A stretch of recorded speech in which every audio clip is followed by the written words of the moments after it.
If you are wondering what on earth an independent Liberal MP is, you're not alone.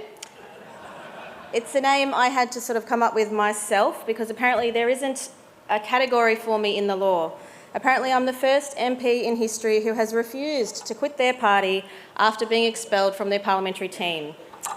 I decided to stand my ground. Thank you.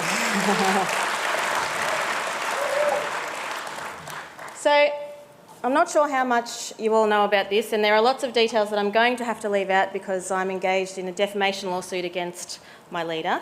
But 6 months ago, I attended a Let Women Speak rally on the steps of Parliament House in Victoria. It was an open mic event where women are invited to speak about the harms that they've been suffering through, not just them, but also their children, because of the extreme transgender ID laws that are being enforced all around the world. We had to be protected, even though that sounds like common sense, by huge numbers of police, including police on horseback. There were hundreds of violent protesters that surrounded us. At some point during the day, two groups of socialists began clashing with each other, calling each other Nazis. And while they were being separated by the police, one group got up on the other side of Parliament House steps and did a Nazi salute. Those Nazi socialists never came near our group. They did not stand with us. They did not listen with us. They didn't speak with us. They mocked us and they threatened us along with the rest of the Socialist Greens Antifa mob of protesters. Our organisers condemned them, complained about them and asked the police to make them leave.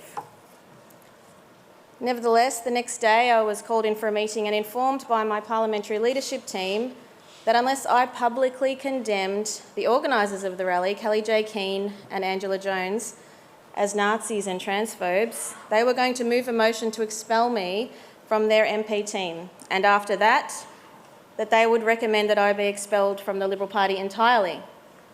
Generously, as some would say, they offered me the option to resign and make it easier on everyone. I said no, thank you, and I stood up and I left.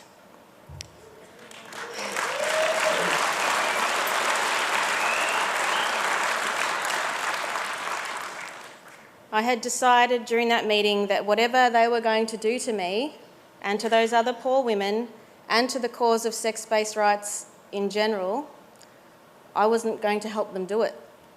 I was going to fight them. I had no idea then what the consequences were going to be. All I knew was that I was going to stand my ground with as much dignity and strength as I could.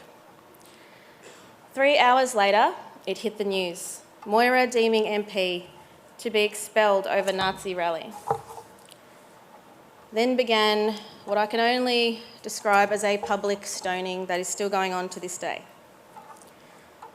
With my own leadership team characterising me as a willful associate of Nazis and using the official party logo to do it, it was immediately open season against Moira Deeming MP. With the entire leadership of the Liberal, Labor and Greens, which is just like the entire cohort of Victorian politics, united to condemn me as unworthy to sit with them in Parliament, all eyes were on me and they were glaring.